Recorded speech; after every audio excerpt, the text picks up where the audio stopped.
Hello friends, I hope आप लोगों ने फर्स्ट लेक्चर मतलब इस लेक्चर का फर्स्ट पार्ट देख लिया होगा। अगर नहीं भी देखा है तो कोई वैसे टेंशन नहीं है, क्योंकि जो मैं अभी पढ़ाऊंगा उसका पूरा रिवीजन हो ही जाएगा आपका। और आगे आपको चीजें अच्छे से समझ में आने वाली है। बट मेरा क्या तरीका है आपको अच्छे से पता है। मैं हर कॉन्सेप्ट को बहुत डिटेल में समझाता हूं, सो दैट आपको कोई भी कॉन्सेप्ट को रटने की जरूरत ही ना रहे।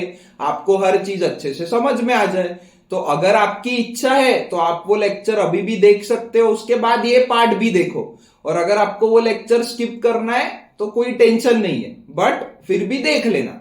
जब टाइम मिलेगा तब देख लेना, ठीक है। चलो, तो मैंने आपको फर्स्ट लेक्चर में क्या बताया, देखो उसका एक मेमोरी टेक्निक लिख के बताया। फर्स्ट लेक्चर में क्या बताया, हमारा मॉडर्न अप्रोच ऑफ अकाउंटिंग जो है वो है एसेट लाइबिलिटी एक्सपेंस इनकम वाला तरीका, ठीक है। तो उसका एक मेमोरी टेक्निक बनाया हुआ है मैंने।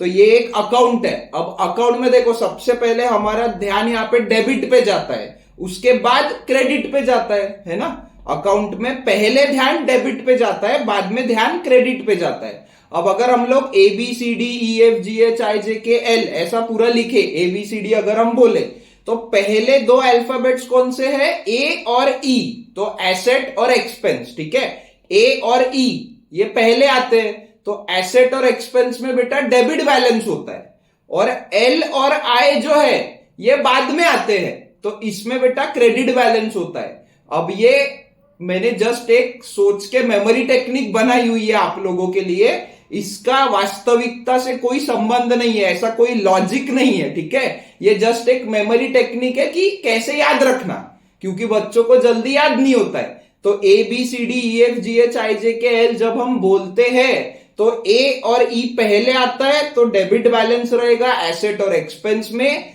एल और आई बाद में आता है, उसमें क्रेडिट बैलेंस रहेगा, ठीक है। अगर आपने ये नहीं लिखा है तो पेज नंबर 19 पे लिख लो। पेज नंबर 19 पे देखो, सेंटर में आपको मेमोरी टेक्निक दिया हुआ है, वहां पे लिख लो। लेक्चर पॉज करके लिखो, मैं आगे बढ़ता हूं, ठीक है। अब नेक्स्ट देखो, अब हमें क्या दिया है बेटा, ये बहुत इंपॉर्टेंट है। ये आपको बहुत अच्छे से ध्यान देख के वीडियो को समझना बहुत जरूरी है। आपका पूरा 11th, आपका पूरा 12th इस वीडियो पे डिपेंडेंट है, ये बात ध्यान रखो अच्छे से। अगले जितने भी चैप्टर्स हम पढ़ने वाले हैं वो सब इसी लेक्चर पे बेस्ड है, ठीक है। और दूसरी सबसे ज्यादा इंपॉर्टेंट बात ये समझो, मैं आपको जिस प्रोसेस से पढ़ा रहा हूं आप लोग उसी प्रोसेस को फॉलो करो, इसमें कोई भी चेंज करो मत। आपको कॉलेज में कैसा पढ़ाया, आपको किसी और टीचर ने कैसा पढ़ाया, उससे मुझे कोई मतलब नहीं है। मैं आपको जो तरीके से पढ़ा रहा हूं ये मैं बहुत सारे चार्टर्ड अकाउंटेंट्स के साथ और टीचर्स के साथ बैठ के समझ के ये मेथड्स, मैंने जो भी मेथड्स बनाए वो बनाए हैं। और मैंने 1-to-1 बच्चों को बहुत सारे पढ़ाया हुआ है, जिससे मुझे एक्चुअल में पता चला है कि बच्चों की सबसे बड़ी मिस्टेक होती क्या है। तो ये लेक्चर जो है बेटा, इसी में आपकी सबसे बड़ी गलती होती है। तो प्लीज जैसा मैं बोल रहा हूं वैसा फॉलो करो और उसी तरीके से फॉलो करो, ठीक है। बहुत इंपॉर्टेंट है, 100 बार बोल रहा हूं, बहुत इंपॉर्टेंट है, ठीक है। तो ध्यान दो। अब यहां पे हमें क्या करना है, देखो, prepare analysis, journal entries and ledger account, ठीक है। तो हमें ट्रांजैक्शन क्या दिया हुआ है, first owner started business, owner ने भाई बिजनेस स्टार्ट किया।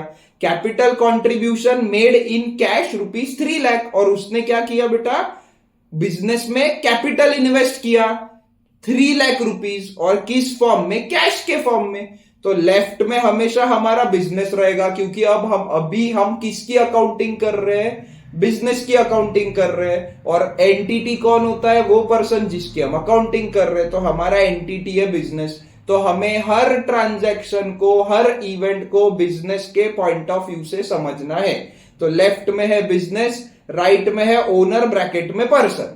अब ओनर ने हमको क्या दिया, मतलब हमको क्या मिला, कैश मिला। कितना मिला, ₹3 लाख। बिजनेस के लिए कैश ये प्रॉपर्टी है, मतलब ये हमारा क्या हुआ, एसेट लाइबिलिटी एक्सपेंस या इनकम, हमारा एसेट हुआ। अब हमारे पास कैश आ रही है, तो हमारा एसेट इंक्रीज हो रहा है या डिक्रीज हो रहा है, हमारा एसेट इंक्रीज हो रहा है, ठीक है। एसेट में इंक्रीज हो रहा है, एक बात। दूसरी बात, हमने अभी ओनर को इस ट्रांजैक्शन में कुछ दिया क्या?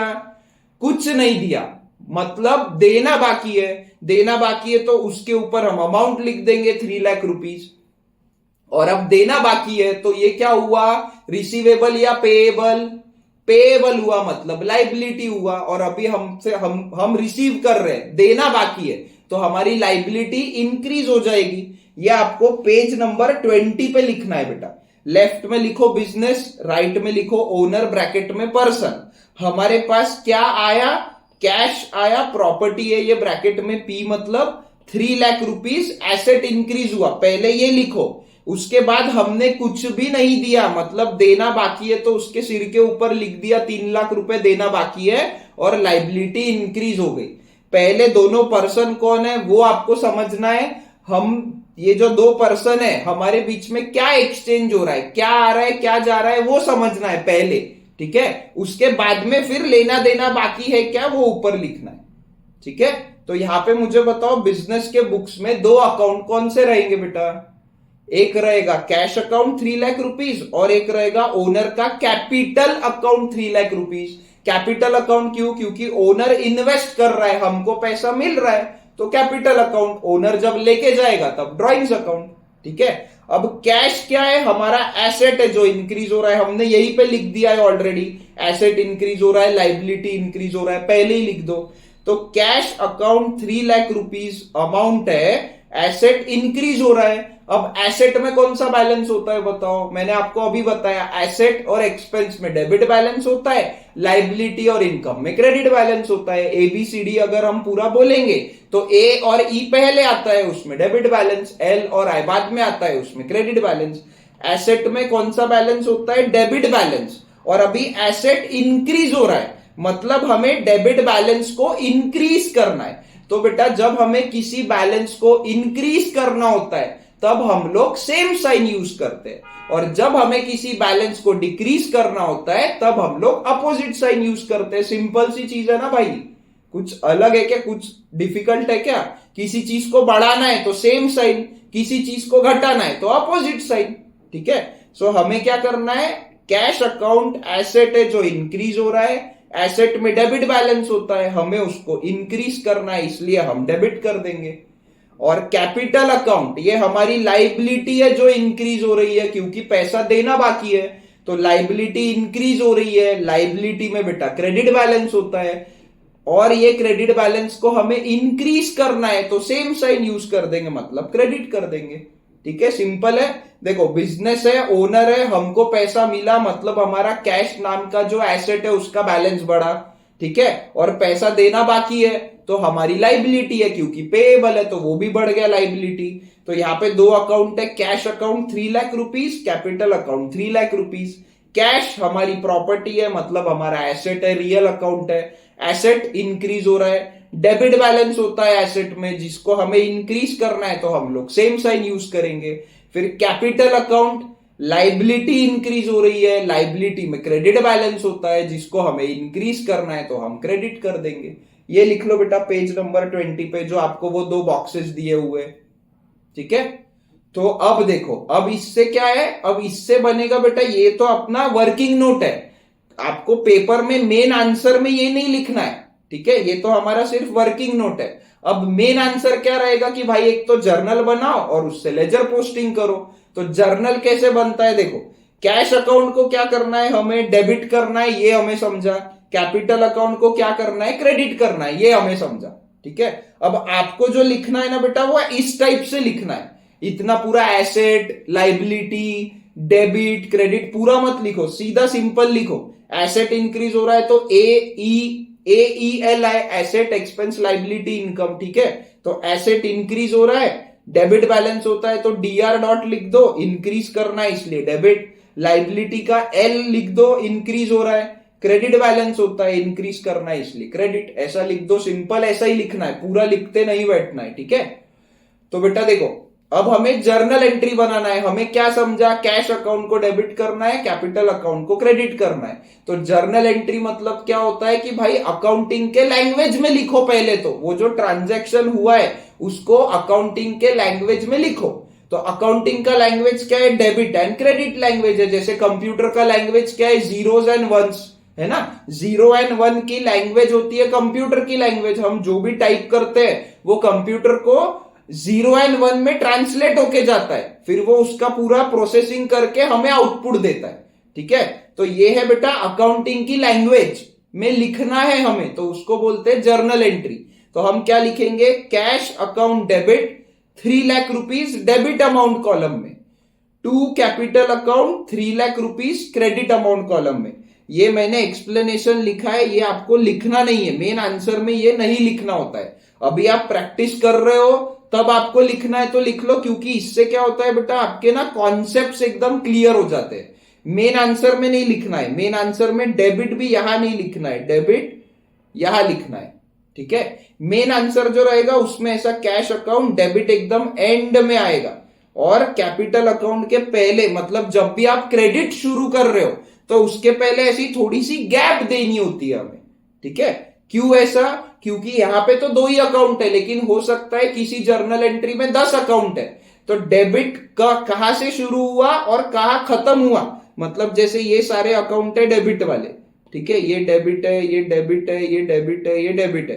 तो अभी क्रेडिट शुरू करने के लिए हम क्या करते हैं? यहां से शुरू करते हैं, ऐसा यहां से, मतलब हमको समझ में आता है कि भाई यहां तक डेबिट है और इसके आगे वाले क्रेडिट है।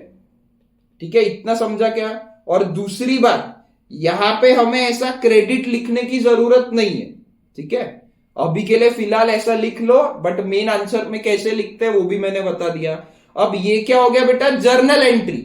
जर्नल एंट्री से क्या पता चलता है हमें कि कैश अकाउंट को हमें डेबिट करना है 3 लाख से, और कैपिटल अकाउंट को हमें क्रेडिट करना है 3 लाख से। इसका मतलब क्या?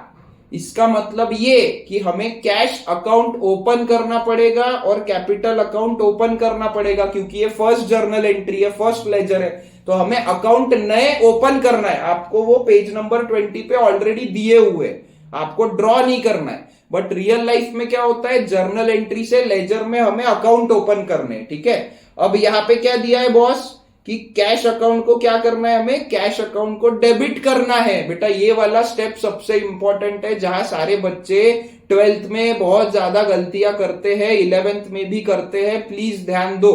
ठीक है, लॉजिक भी समझाऊंगा ऐसा क्यों बोल रहा हूं।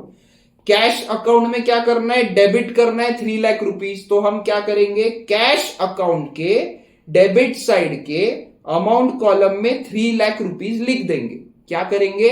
कैश अकाउंट के डेबिट साइड के अमाउंट कॉलम में 3 लाख रुपीज लिख देंगे।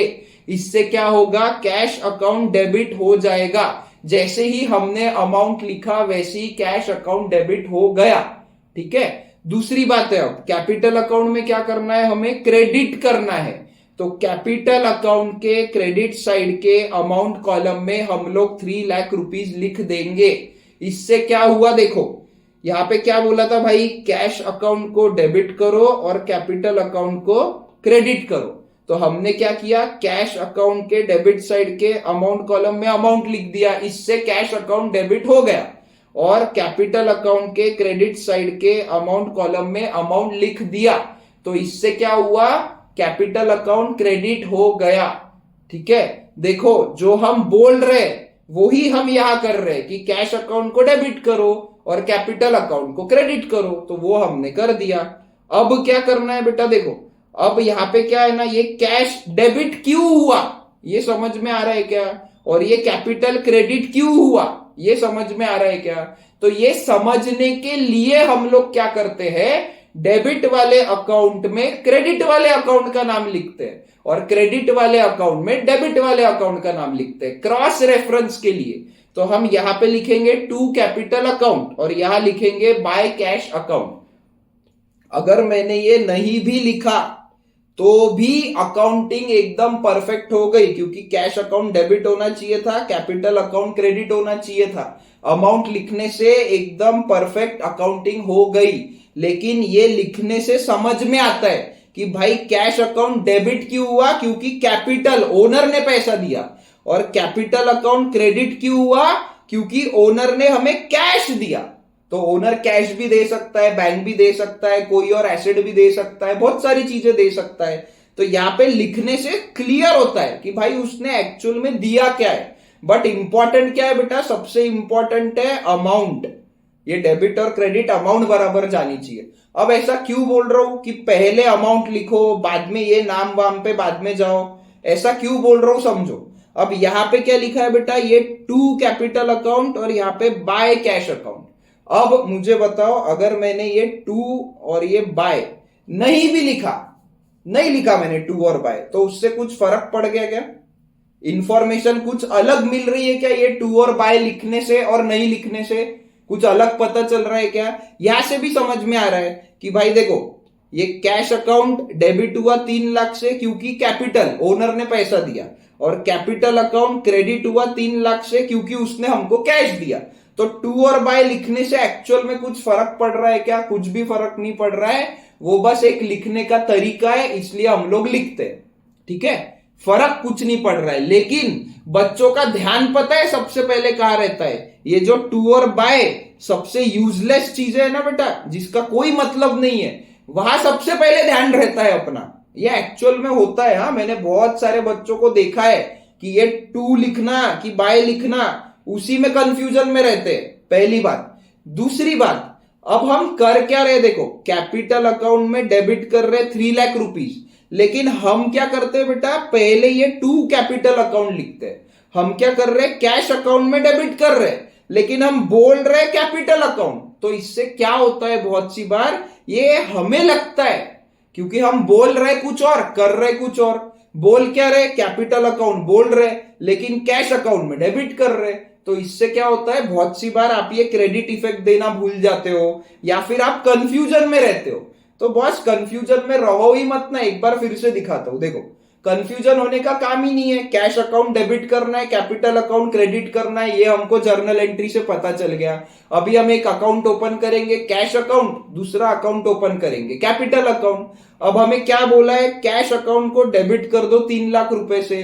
तो हम क्या करेंगे, कैश अकाउंट के डेबिट साइड के अमाउंट कॉलम में ऐसा 3 लाख रुपए लिख देंगे।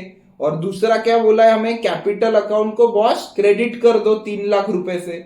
तो हम क्या करेंगे, कैपिटल अकाउंट के क्रेडिट साइड के अमाउंट कॉलम में ऐसा 3 लाख रुपए लिख देंगे। तो इससे जो हम बोल रहे हैं, जो हमें करने बोला है, और जो हम बोल रहे हैं और जो हम सोच रहे हैं, वो हर चीज मैच हो रही है। देखो, हम यहाँ पे सोच क्या रहे कि कैश अकाउंट को डेबिट करना है, कैपिटल अकाउंट को क्रेडिट करना है। हम बोल क्या रहे, कैश अकाउंट को डेबिट करना है, कैपिटल अकाउंट को क्रेडिट करना है। और हम कर क्या रहे, कैश अकाउंट को डेबिट और कैपिटल अकाउंट को क्रेडिट कर रहे हैं। तो हमेशा बेटा पहले अमाउंट पे ध्यान दो, उसके बाद में ये तो इजी है ना यार, ये तो फर्स्ट सेकंड स्टैंडर्ड का बच्चा भी कर देगा। ये डेबिट वाले अमाउंट में क्रेडिट वाले अकाउंट का नाम, और क्रेडिट वाले अकाउंट में डेबिट वाले अकाउंट का नाम। तो यहाँ पे लिख देंगे टू कैपिटल, या लिख देंगे बाय कैश। इसमें क्या डिफिकल्ट है? ठीक है, समझा? अब ये आप लिख लो पेज नंबर 20 पे। और हमेशा ये आपको ये आदत फर्स्ट डे से डालनी है। जब भी आप जर्नल से लेजर में पोस्टिंग कर रहे हो, तो पहले आप ये दोनों अकाउंट में क्रेडिट करोगे। अब आप आपके नोट्स में लिखोगे या अपने वर्कशीट्स में सॉल्व करोगे, तो हो सकता है पेजेस इधर उधर रहे। तो बेटा बिल्कुल भी शॉर्टकट के चक्कर में जाना मत। कैश अकाउंट में पहले डेबिट करो, कैपिटल अकाउंट में पहले क्रेडिट करो, पहले अमाउंट लिखो, उसके बाद ये टू बाय लिखना।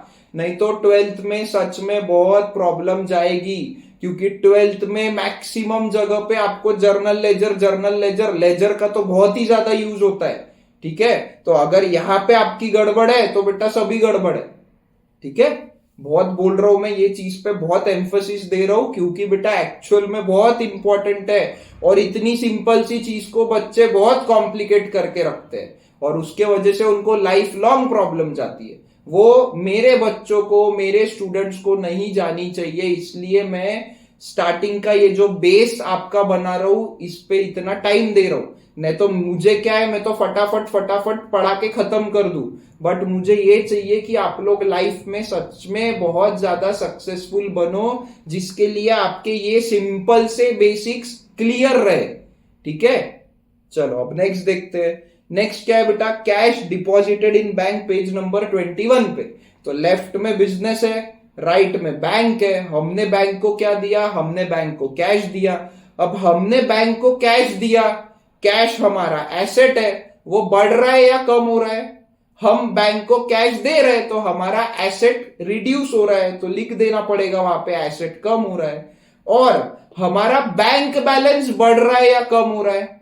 हमारा बैंक बैलेंस बढ़ रहा है। बैंक में हम पैसा डिपॉजिट कर रहे हैं, मतलब बैंक से पैसा मिलना बाकी है, रिसीवेबल है, मतलब वो हमारा एसेट है जो इंक्रीज हो रहा है 1 लाख रुपीज से।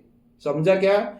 एक एसेट कम हो रहा है, एक एसेट बढ़ रहा है। हमने जो फर्स्ट लेक्चर में अकाउंटिंग इक्वेशन में देखा था वो ही है ये, कि भाई हमने बैंक में कैश डिपॉजिट किया तो बैंक बैलेंस एसेट बढ़ गया और कैश का एसेट कम हो गया। यहाँ पे दो अकाउंट कौन से रहेंगे? एक रहेगा बैंक अकाउंट 1 लाख, एक रहेगा कैश अकाउंट 1 लाख। अब बैंक अकाउंट क्या है? एसेट इंक्रीज हो रहा है ना? एसेट में कौन सा बैलेंस होता है बताओ? ए और ई पहले आता है, एसेट और एक्सपेंस में डेबिट बैलेंस होता है, एल और आई बाद में आता है, उसमें क्रेडिट बैलेंस होता है। सो एसेट में डेबिट बैलेंस होता है। अभी हमें इंक्रीज करना है तो सेम साइन या अपोजिट साइन? इंक्रीज करना है तो सेम साइन। सो डेबिट को बढ़ाने के लिए हम डेबिट करेंगे। और कैश अकाउंट, एसेट रिड्यूस हो रहा है, एसेट डिक्रीज हो रहा है। एसेट में कौन सा बैलेंस होता है? डेबिट बैलेंस होता है। अभी हमें इंक्रीज करना है या डिक्रीज करना है? अभी हमें डिक्रीज करना है, तो डेबिट को डिक्रीज करना है तो अपोजिट साइन यूज करेंगे, मतलब क्रेडिट करेंगे। देखो बराबर एक अकाउंट डेबिट, एक अकाउंट क्रेडिट। ठीक है, समझा? सिंपल है, थोड़ा प्रैक्टिस करो तो और इजी लगने लगेगा। ठीक है, हम हमारे सारे चैप्टर्स इसी मेथड से पढ़ने वाले हैं। हम बिल्कुल भी पर्सनल, रियल, नॉमिनल से पढ़ेंगे नहीं, क्योंकि अभी आपको नहीं पता कि आगे जाके बेटा मैं सीए फाइनल तक पढ़ चुका हूं और मैं सीए फाइनल तक के बच्चों को पढ़ा भी चुका हूं। ठीक है, बहुत सारे अलग अलग कोर्सेज के बच्चों को पढ़ा चुका हूं। तो आपको नहीं पता कि आपके लिए एक्चुअल में आगे क्या इंपॉर्टेंट है, बट मुझे बहुत अच्छे से पता है। तो मुझ पर ट्रस्ट रखो और जैसे बोल रहा हूं वैसे सॉल्व करो। ठीक है, तो ये लिख लो बेटा पेज नंबर 21 पे। अब हम लोग देखते हैं जर्नल एंट्री। तो जर्नल एंट्री क्या होगी? बैंक को डेबिट करना है, कैश को क्रेडिट करना है, ये लिखना है हमें। तो bank account debit amount column में 1 लाख, गैप देके to cash account credit amount column में 1 लाख। अब इससे क्या होगा? एक बनेगा bank account. Cash account already हमारे बुक्स में है, देखो आपके बुक्स में दिया हुआ है 21 पेज नंबर पे कैश अकाउंट दिया है, डेबिट अमाउंट कॉलम में 3 लाख है टू कैपिटल अकाउंट, है ना? तो अब हमें क्या करना है? हर बार थोड़ी नया अकाउंट ओपन करेंगे। अभी यहाँ पे आपके अलग अलग पेज पे आ रहा है, लेकिन वो अकाउंट एक ही पेज पे रहेगा, उसी में हम लिखते जाएंगे।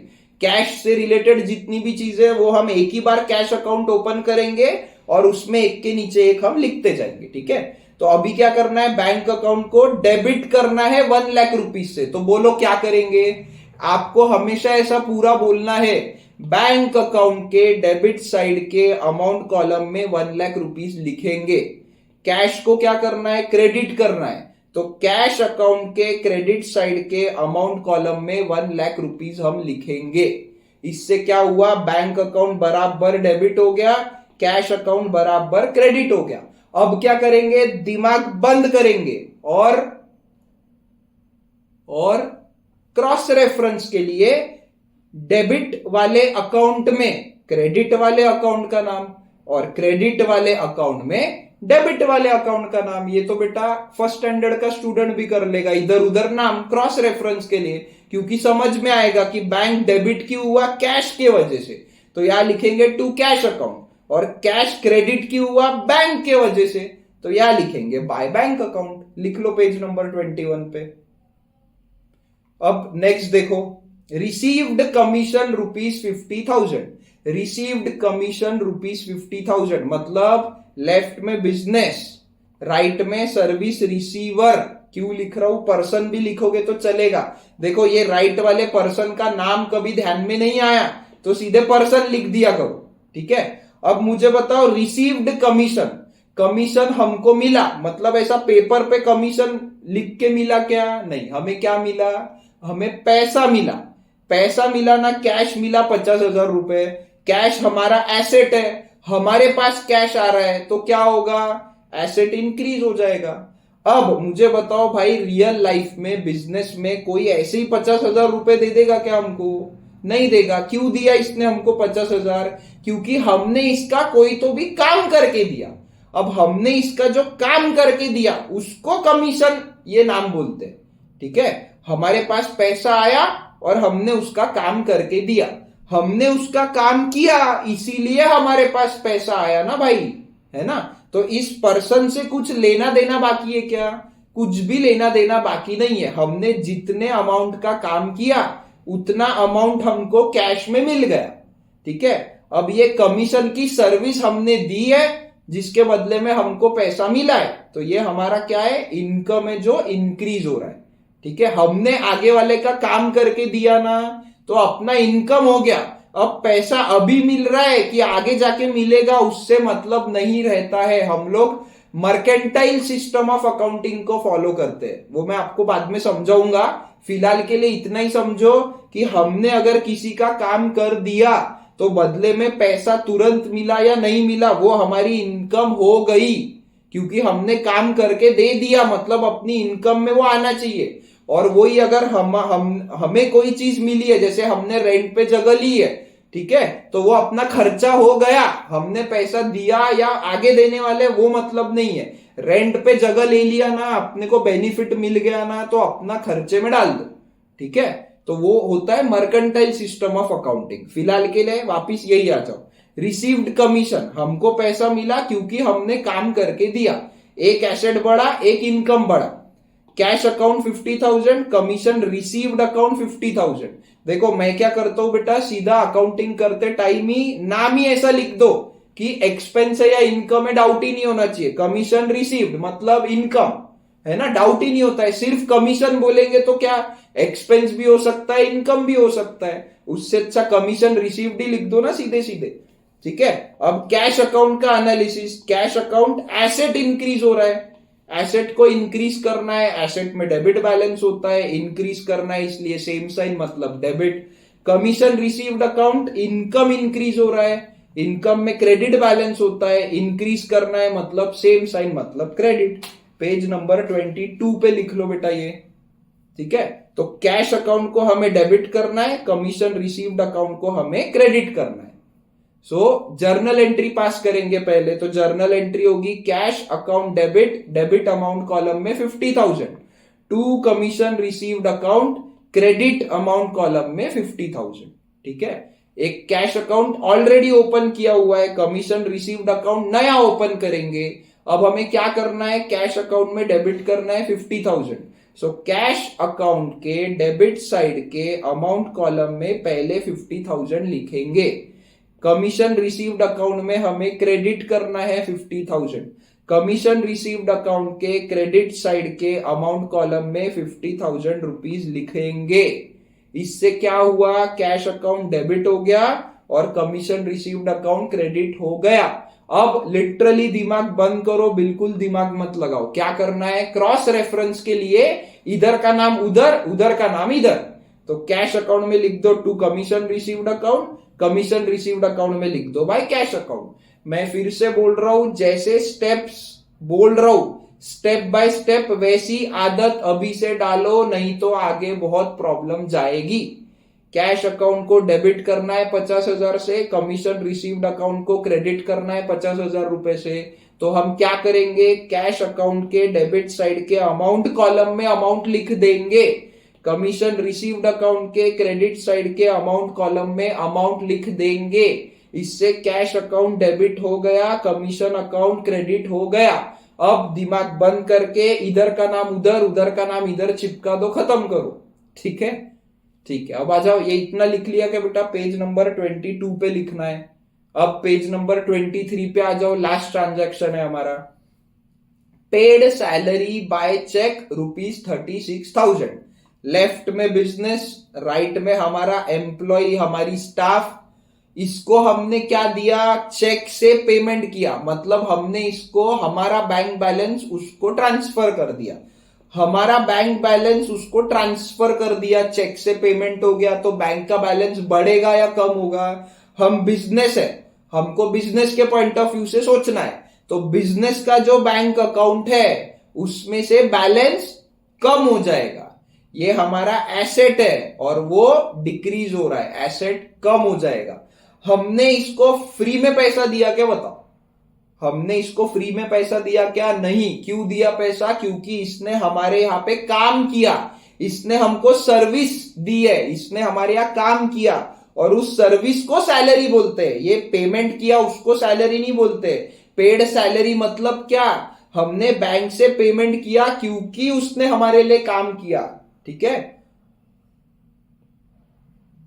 इस पर्सन से कुछ लेना देना बाकी है क्या? नहीं बाकी है, तो उसके ऊपर कुछ भी अमाउंट हम नहीं लिखेंगे, यहां पे लिख देंगे एक्सपेंस इंक्रीज हो गया क्योंकि किसी और पर्सन ने हमारे लिए काम किया और हमने उसको पैसा दिया, तो ये हमारा खर्चा है। ठीक है, एक अकाउंट रहेगा बेटा सैलरी अकाउंट 36,000, दूसरा अकाउंट रहेगा bank account 36,000। Salary account expense increase हो रहा है, एक्सपेंस में डेबिट बैलेंस होता है, हमें उसको इंक्रीज करना है इसलिए सेम साइन यूज करेंगे, मतलब डेबिट करेंगे। बैंक अकाउंट एसेट रिड्यूस हो रहा है, एसेट में डेबिट बैलेंस होता है, अभी हमें डेबिट बैलेंस को कम करना है, रिड्यूस करना है, डिक्रीज करना है, तो हम अपोजिट साइन यूज करेंगे, मतलब हम क्रेडिट करेंगे। तो सैलरी अकाउंट को हमें डेबिट करना है, बैंक अकाउंट को हमें क्रेडिट करना है। ठीक है, तो जर्नल एंट्री क्या होगी? Salary account debit, debit amount column में 36,000 to bank account, credit amount column में 36,000। ठीक है, इससे लेजर पोस्टिंग होती है। तो सैलरी अकाउंट नया ओपन करना पड़ेगा, बैंक अकाउंट ऑलरेडी ओपन किया है जिसमें 1 लाख रुपए कैश आ चुका है हमारे पास ऑलरेडी, इसमें से हम लोग 36,000 का पेमेंट कर रहे हैं। तो सैलरी अकाउंट को क्या करना है? डेबिट करना है। तो सैलरी अकाउंट के डेबिट साइड के अमाउंट कॉलम में 36,000 लिखने से सैलरी अकाउंट बराबर डेबिट हो गया। बैंक अकाउंट को क्या करना है? हमें क्रेडिट करना है।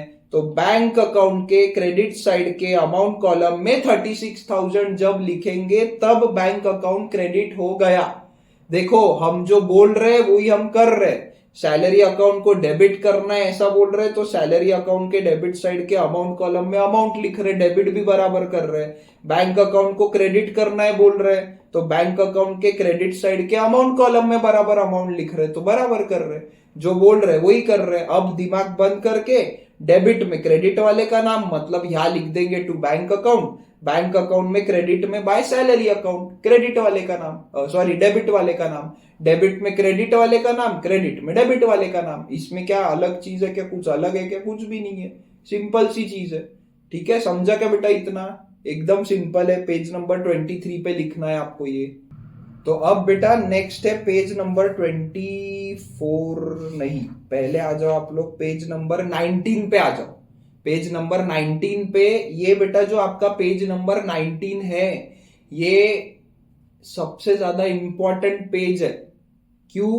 क्योंकि ये जो आप अभी ये अकाउंटिंग सीख रहे हो, ये एक पेज से आपका पूरा 11th और 12th की कंप्लीट अकाउंटिंग, हर एक चैप्टर की हम लोग सिर्फ ये एक पेज से करने वाले हैं। तो आप क्या करो, ऐसा ही एक टेबल, आपका जो स्टडी टेबल है कुछ है वहां पे ऐसा पूरा एक टेबल बनाओ जो आपको ये पेज नंबर 19 पे दिया है, और वैसा ही प्रॉपर उसको लिख वहां पे पेस्ट कर दो जहां पे आप पढ़ते हो, जहां भी आप पढ़ने बैठते हो। ठीक है, और रोज 2 बार 3 बार 4 बार उसको देखते रहा करो, उससे आपको वो एकदम दिमाग में बैठ जाएगा आपके। ठीक है, तो बेटा मैंने लेक्चर 1 में आपको इतना लिखाया हुआ है ऑलरेडी, जिसने नहीं देखा है पार्ट 1 वो अभी लिख लो।